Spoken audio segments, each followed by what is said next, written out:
বিকৃতি গোটা দেশকে অস্থিতিশীল করে ফেলতে পারে, মানুষে মানুষে তৈরি করতে পারে বিভেদ। আর তাই জাতীয় স্বার্থেই প্রয়োজন এসব অপতথ্যের বিপরীতে সঠিক তথ্যটি তুলে ধরা। সেই কাজটি করতে এসেছি আমি রুবাইয়াত অদিতি। দর্শক, আপনাদের সবাইকে আমন্ত্রণ জানাচ্ছি রিউমার চেক নিয়ে ৭১-এর নিয়মিত আয়োজন ফেক নিউজ স্ক্যানারে। আজ আমাদের সাথে অতিথি হয়ে পুরো আয়োজন জুড়েই থাকছেন কেন্দ্রীয় বিএনপির ভাইস চেয়ারম্যান শামসুজ্জামান দুদু এবং বাংলাদেশ সুপ্রিম কোর্টের আইনজীবী ও সংবিধান বিশেষজ্ঞ আরিফ খান। দুজনকেই স্বাগত জানাচ্ছি ৭১-এ। আপনাদের সাথে আলাপে যাব, তবে তার আগে একটা প্রতিবেদন দেখে নিতে চাই যাতে পরিস্থিতি সম্পর্কে একটা ধারণা পেতে পারি আমরা।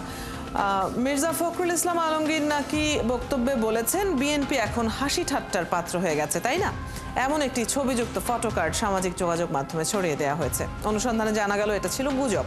অপরদিকে বাংলাদেশ সীমান্তে মিয়ানমারের আরাকান আর্মির যুদ্ধ প্রস্তুতির দৃশ্যের একটি ভিডিও সামাজিক যোগাযোগ মাধ্যমে ছড়িয়ে দেওয়া হয়েছে।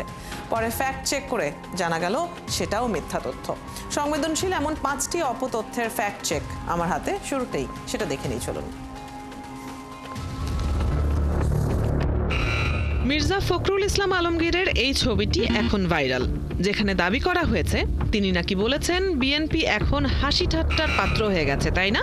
এমন শিরোনামে বিএনপি মহাসচিবের ছবিযুক্ত একটি ফটোকার্ড সামাজিক যোগাযোগ মাধ্যমে ছড়িয়ে দেওয়া হয়েছে। ফ্যাক্ট চেক করে জানা যায় বিএনপি মহাসচিব এমন কোনো বক্তব্য দেননি, বরং ভিন্ন একটি ফটোকার্ড সম্পাদনা করে আলোচিত ফটোকার্ডটি তৈরি করা হয়েছে। এদিকে ৩ মে থেকে সামাজিক যোগাযোগ মাধ্যমে সেনাবহর সদৃশ দৃশ্যের একটি ভিডিও প্রচার করে দাবি করা হচ্ছে বাংলাদেশ সীমান্তে মিয়ানমারের আরাকান আর্মিরা যুদ্ধ প্রস্তুতি নিচ্ছে। ফ্যাক্ট চেক করে জানা যায় প্রচারিত ভিডিওটি বাংলাদেশ সীমান্তে আরাকান আর্মির যুদ্ধ প্রস্তুতির দৃশ্যের নয়, বরং আলোচিত এই ভিডিওটি ইথিওপিয়া ও ইরিত্রিয়ার সীমান্ত উত্তেজনার ভিডিও। নতুন করে আরেক গুজব ছড়াচ্ছে, সেখানে দাবি করা হচ্ছে গত ৪ মে রাতে গাজীপুর থেকে ফেরার পথে এনসিপি নেতা হাসনাত আবদুল্লাহর গাড়ি বহরের হামলায় তার ড্রাইভার নিহত হয়েছেন। রিউমার স্ক্যানার টিমের অনুসন্ধানে জানা যায় হাসনাত আবদুল্লাহর গাড়ির ড্রাইভার মারা যাননি, বরং কোনো তথ্য প্রমাণ ছাড়াই এমন গুজব ছড়ানো হয়েছে। কুমিল্লার মাধাইয়ায় ২ বাসের সংঘর্ষে ২৭ জনের মৃত্যু হয়েছে শিরোনামে একটি তথ্য সামাজিক যোগাযোগ মাধ্যমে ছড়িয়ে পড়েছে। ফ্যাক্ট চেক করে জানা যায় দাবিটি সঠিক নয়, বরং কোনো তথ্য প্রমাণ ছাড়াই আলোচিত দাবিটি প্রচার করা হচ্ছে। গত ৩ দিন ধরে বাংলাদেশের কয়েকটি গণমাধ্যমের ডিজাইন সম্বলিত একটি ফটোকার্ড সামাজিক যোগাযোগ মাধ্যমে ছড়িয়ে দেওয়া হয়েছে। সেখানে দাবি করা হয়েছে পাকিস্তানের লাহোরে আল্লামা ইকবাল আন্তর্জাতিক বিমানবন্দরে ২৬ এপ্রিল সকালে ভয়াবহ অগ্নিকাণ্ডের ঘটনা ঘটেছে। এই ঘটনার পর থেকে পাকিস্তানের সব ফ্লাইট বাতিল করেছে বিমানবন্দর কর্তৃপক্ষ। রিউমার স্ক্যানার টিমের অনুসন্ধানে জানা যায় ২৬ এপ্রিল পাকিস্তানে অগ্নিকাণ্ডের কোনো ঘটনা ঘটেনি, বরং ২০২৪ সালের একটি অগ্নিকাণ্ডের ঘটনাকে সাম্প্রতিক সময়ের বলে দাবি করা হয়েছে। দর্শক, আজ ৫টি ফ্যাক্ট চেক করতে গিয়ে দেখা গেল বাংলাদেশকে ঘিরে রাজনৈতিক ও আন্তর্জাতিক খবরগুলোকে বিকৃত করে মিথ্যা গুজব ছড়ানো হচ্ছে। অন্যদিকে সামাজিক ও ধর্মীয় ইস্যুতেও চলছে অপতথ্যের প্রচার। যথারীতি সবকটি সামাজিক যোগাযোগ মাধ্যমে সেটা ছড়িয়ে দেওয়া হচ্ছে। ব্যবহার হচ্ছে ফেক অ্যাকাউন্ট বা পেজ। রুবাইয়াত অদিতি, ৭১। দর্শক, এই বিষয়গুলো, এই যে ছড়িয়ে পড়া অপতথ্য কিংবা গুজব, এগুলো নিয়েই আলোচনায় যাব। শুরুতেই যেমনটি বলছিলাম, আমাদের সাথে দুজন অতিথি রয়েছেন, কেন্দ্রীয় বিএনপির ভাইস চেয়ারম্যান শামসুজ্জামান দুদু এবং বাংলাদেশ সুপ্রিম কোর্টের আইনজীবী ও সংবিধান বিশেষজ্ঞ আরিফ খান। দুজনকেই স্বাগত জানাচ্ছি ৭১-এ। আমি শুরুতেই শামসুজ্জামান দুদুর কাছে আসতে চাই। আমরা যে প্রতিবেদনটি দেখছিলাম সেখানেও আমরা দেখেছি যে ব্যক্তি কিংবা দলকে টার্গেট করে রিউমার ছড়ানোর একটা ব্যাপার কিন্তু দেখা যাচ্ছে বিগত সময়টাতে, এবং সেখানে বিএনপিকেও বারবার টার্গেট করা হয়েছে। আমরা যখন বিভিন্ন খবরের ফ্যাক্ট চেক করতে গিয়েছি তখন আমাদের চোখে পড়েছে। তো এই বিষয়গুলোকে দল কিভাবে আসলে মোকাবেলা করছে? বিশেষ করে আজকে যখন আপনাদের নেত্রী ফিরলেন একটা লম্বা সময়ের পর, বলা হচ্ছিল যে মাইনাস ফর্মুলা সত্যি হয়ে যাবে কিনা সেই বিষয়গুলোকে ভেঙে দিয়ে, তো এরপরে আসলে দলীয়ভাবে এই ধরনের রিউমারকে মোকাবেলা করার স্ট্র্যাটেজি আপনাদের কি?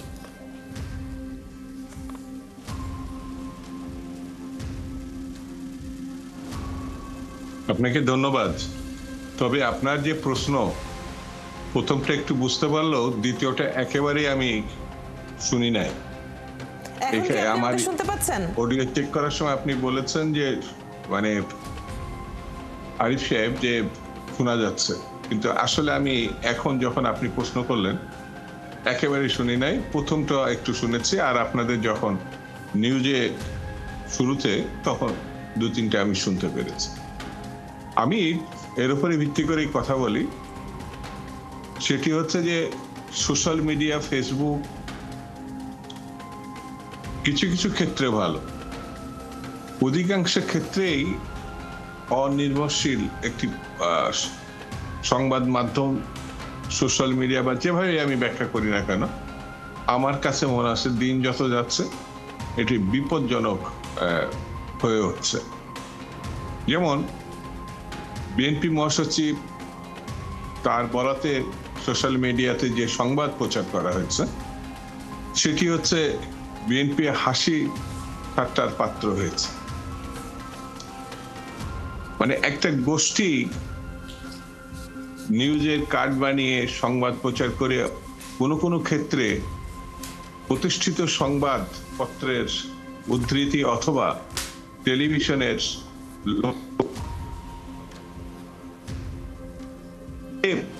ঘটনা, এই ঘটনার কারণে অনেক মানুষই বিভ্রান্ত হচ্ছে। সেই ক্ষেত্রে ৭১ যে উদ্যোগটা নিয়েছে আমি মনে করি এটা খুব গুরুত্বপূর্ণ।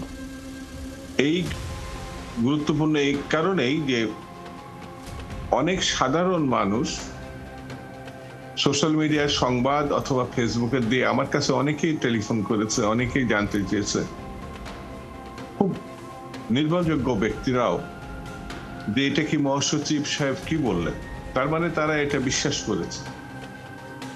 যখন আমি বলেছি যে এটা কোনো সংবাদপত্রে আপনি পাইছেন কিনা, বলে না আমরা তো সোশ্যাল মিডিয়াতে, ফেসবুকে এগুলো দেখেছি। আমি বললাম ফেসবুক এবং সোশ্যাল মিডিয়াকে এতটা আস্থায় নেওয়ার দরকার নাই, বিশ্বাস করার দরকার নেই। আপনি যদি কোনো পত্রিকার লোগো ব্যবহার করে থাকেন তাহলে ওই পত্রিকাটা একটু দেখেন, দেখে আমাকে জানিয়েছেন না ওর পত্রিকায় ওই সংবাদ নাই।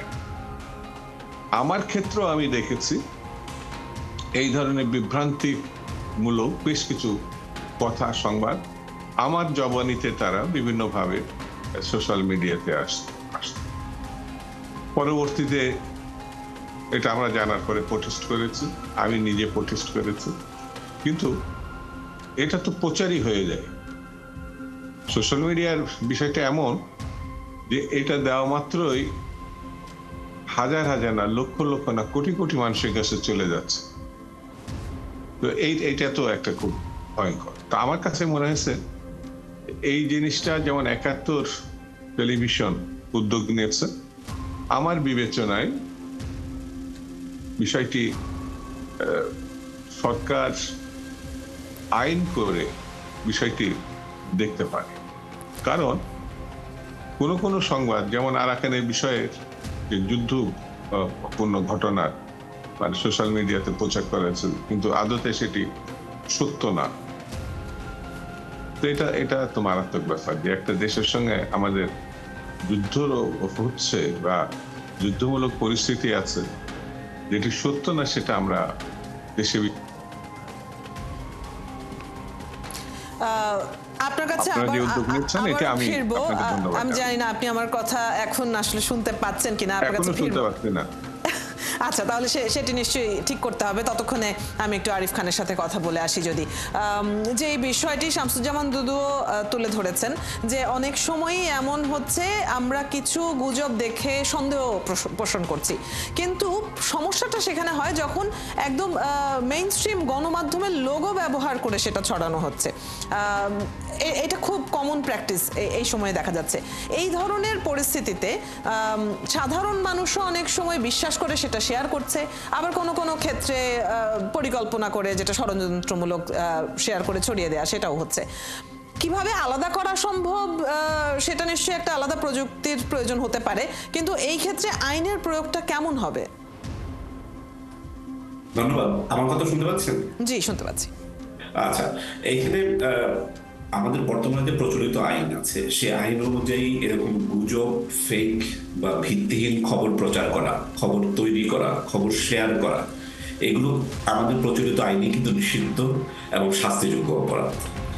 এবং এখন পর্যন্ত এরকম কাজ যারা করেছে সবার বিরুদ্ধে না, কিন্তু আমি প্র্যাকটিস করি বলে জানি অনেকেই যারা ফেক নিউজ তৈরি, প্রচার এবং শেয়ারের সঙ্গে জড়িত হয়েছেন, এদের অনেকের বিরুদ্ধে মামলা হয়েছে এবং খুব তাদের কিন্তু প্রচন্ড হয়রানি। এইসব মামলা কিন্তু খুব শক্ত মামলা হয়। আমাদের সাইবার ট্রাইব্যুনাল আছে, আলাদা আদালত আছে যারা এই digital space, social media, Facebook, YouTube এবং অন্যান্য মাধ্যমে যারা এসব কাজ করেন। ফলে আইনের প্রয়োগ এবং আইনের উপস্থিতি দুটোই কিন্তু আমাদের দেশে আছে, কিন্তু এর পরিমাণ এত বেশি, এখন সোশ্যাল মিডিয়ায় ফেক নিউজের ছড়াছড়ি এত বেশি যে এর তুলনায় দুটো জিনিসের অভাব আছে। সো প্রথম আমার পয়েন্ট যেটা, সেটা হলো আইন এবং আইনের প্রয়োগ কিন্তু বিদ্যমান আছে। দুটো জিনিসের অভাব আছে, একটা হলো সচেতনতা। কারণ এই যে টেকনোলজি, এই যে ফেসবুক ব্যবহার করা যায়, এইসব কাজ করা যায়, এইগুলো কিন্তু আমাদের খুব হঠাৎ করে নতুন পাওয়া টেকনোলজি, মানুষের হঠাৎ অ্যাক্সেস তৈরি হয়ে গেছে। এগুলো করা যাবে না, এগুলো শাস্তিযোগ্য অপরাধ, এগুলো বেআইনি কাজ, এর কিন্তু ব্যাপক প্রচার দরকার। সেই তুলনায় আমাদের সমাজে কিন্তু প্রচার নেই। এইটা প্রথম। আর দ্বিতীয় হলো এইসব ফেক নিউজ, গুজব বা ভিত্তিহীন তথ্য ছড়ানোর প্রতিরোধে যে প্রাতিষ্ঠানিক সক্ষমতা বা যে প্রযুক্তিগত সক্ষমতা থাকা দরকার। যেমন এই সবগুলো অপরাধ করা হচ্ছে কিন্তু প্রযুক্তিকে ব্যবহার করে, কিন্তু এই প্রযুক্তি ব্যবহার করে যে একজন অপরাধী এই অপরাধ করছেন, যেমন বিএনপির মহাসচিব মহোদয় ওর নামে যে ভয়াবহ অপপ্রচার চালানো হলো, মিয়ানমারের যুদ্ধ নিয়ে যে ভয়াবহ অপপ্রচার চালানো হলো, এগুলো তো খুবই ডেঞ্জারাস, খুবই আত্মঘাতী এবং খুবই ভয়ানক সব অপরাধ। এইসব অপরাধে যারা জড়িত হচ্ছে তাদের বিরুদ্ধে ইমিডিয়েটলি এন্ড ইফেক্টিভলি, মানে তৎক্ষণাৎ এবং কার্যকর উপায়ে কিভাবে ব্যবস্থা নেওয়া যাবে, এর প্রযুক্তিগত দক্ষতা আমাদের খুঁজে বের করতে হবে। এবং সেই প্রযুক্তিগত দক্ষতা হয়তো আছেও, কিন্তু সেটার প্রয়োগ এবং সেটার অ্যাভেলেবিলিটি এত বেশি না। ফলে এই বিষয়ে আমাদের মনোযোগ দিতে হবে। আমাদের সাথে দুজন অতিথি যুক্ত আছেন এবং একদম সময় নষ্ট না করে আবারও আমি ফিরে যেতে চাই কেন্দ্রীয় বিএনপির ভাইস চেয়ারম্যান শামসুজ্জামান দুদুর কাছে। আশা করছি এখন আপনি আমাকে শুনতেও পাচ্ছেন। যে প্রশ্নটি তখন আপনি শুনতে পাননি, ফলে উত্তর পাইনি, সেটি হচ্ছে যেহেতু ব্যক্তি কিংবা দলকে টার্গেট করে গুজব ছড়ানোর মতো ঘটনাগুলো ঘটছে, সেখানে দলীয়ভাবে বিশেষ কোনো পদক্ষেপ নেওয়ার পরিকল্পনা আপনাদের আছে কিনা? বিশেষ করে আজকে যেখানে দলের চেয়ারপারসন ফিরে এলেন, কাজেই কোনো শক্ত পদক্ষেপ নেওয়ার প্রস্তুতি কি এখন হচ্ছে কিনা এই সমস্যাটি মোকাবেলায়? জি, আপনাকে ধন্যবাদ। দল এবং ব্যক্তির বা নেতৃবৃন্দ নামে যে ফেক নিউজ হচ্ছে, সেটা যতটা একটা রাজনৈতিক দলের পক্ষে সম্ভব সেটা আমরা পত্রপত্রিকা বা বিভিন্ন ইলেকট্রনিক্স মিডিয়াতে আমরা কথা বলার চেষ্টা করছি বা টকশোতেও বলছি। কিন্তু একটা রাজনৈতিক দলের কিছু সীমাবদ্ধতা আছে। হ্যাঁ, তার কর্মী বাহিনী বা সোশ্যাল মিডিয়ার সঙ্গে যারা অ্যাক্টিভ আছে সেই দলের, মানে আমাদের দলে, তারা যদি অ্যাক্টিভ ভূমিকা পালন করে, কথা বলে, লেখে, তাহলে এটা একটা জবাব দেওয়া সহজ এবং হয়তো কোনো ক্ষেত্রে এই জবাবটা তারা দিচ্ছেও। কিন্তু যেভাবে সংগঠিতভাবে ফেক নিউজের যারা কারবার করছেন, সেখানে আমার ধারণা, আমি ইউটিউবে খোঁজখবর নিয়ে দেখেছি, এখানে একটা ব্যবসার ব্যাপার আছে। অর্থাৎ মিথ্যা সংবাদ প্রচারের মধ্য দিয়ে যারা তারা ভিউয়ার্স বাড়াতে চায় এবং এর কবলিত যারা হয়, যেসব সংবাদ, যেসব প্রতিষ্ঠান, সেই জায়গাটায় তারা ক্ষতিগ্রস্ত হয়, কিন্তু যারা এটা প্রচার করে তারা লাভবান হয়। সেই ক্ষেত্রে আমার মনে হয় আইনের একটা ব্যাপার রাষ্ট্রীয়ভাবে যদি থাকতো, মানে এদেরকে, আমাদের আইন আছে কিন্তু আমাদের সামর্থ্য একটু কম। অর্থাৎ একবার স্বরাষ্ট্রমন্ত্রী, এই মুহূর্তে মনে পড়ছে না, যে ডাকাত খুনি ও এসব গাড়ি আছে যেহেতু তার আইন তুলনায় প্রয়োগের কথাটা এলোই, আমি একদম শেষ 1 মিনিটের জন্য একটু আবারও আরিফ খানের কাছে সেক্ষেত্রে যেতে চাই। আরিফ খান, আপনি বলছিলেন যে এক্সিস্টিং এই ধরনের আইন রয়েছে। একদম ছোট করে আমি তাহলে জানতে চাই যে যারা না বুঝেও শেয়ার করছে বা ভুল বুঝে বিশ্বাস করে শেয়ার করছে, এইসব ক্ষেত্রে তাদেরকে সচেতন করার ক্ষেত্রে কি ধরনের পদক্ষেপ নেওয়া যেতে পারে বলে প্রতিকারের পথ কি ভাবেন আপনি? প্রচুর সচেতনতার কার্যক্রম বাড়াতে হবে এবং সচেতনতা কার্যক্রম বাড়ানোর দুটো উপায় আছে। একটা সরকারি উদ্যোগে, আমাদের কিন্তু সুনির্দিষ্ট মন্ত্রণালয় আছে, বিজ্ঞান ও প্রযুক্তি মন্ত্রণালয় আছে, সংস্কৃতি মন্ত্রণালয় আছে, লাইব্রেরিগুলোকে সক্রিয় করা যায়। ফলে সরকারি উদ্যোগে প্রচুর সচেতনতামূলক কার্যক্রম, টেলিভিশনে প্রচার, অনলাইনে প্রচার করতে হবে যে এগুলো করা যাবে না, এগুলো অপরাধ। এবং অনেকে আসলে না বুঝে করে, না জেনে করে, এটা আমাদের আসলে প্রচার করলে অনেক কমে যাবে। আর যারা সংঘবদ্ধ অপরাধী, যেটা দুদুভাই বলছিলেন, যারা ইচ্ছে করে টাকা পয়সা কামানোর জন্য অনলাইনে এগুলো করে, তাদের বিরুদ্ধে খুবই কঠোর আইনি পদক্ষেপ নিতে হবে এবং এর জন্য পুলিশের সক্ষমতা বাড়াতে হবে। অনলাইনে এবং ডিজিটাল স্পেসকে অপব্যবহার করে যারা ব্যবসা এবং অন্যদেরকে চরিত্রহানি করার জন্য এবং নানা ধরনের গুজব ছড়ানোর জন্য এগুলো করে, তাদের বিরুদ্ধে যেন দ্রুত পদক্ষেপ নেওয়া যায়, এজন্য খুবই আধুনিক প্রযুক্তিগত অবকাঠামো প্রতিষ্ঠা করতে হবে। অসংখ্য ধন্যবাদ আপনাদের দুজনকেই আজকে আমাদের সাথে যুক্ত হবার জন্য।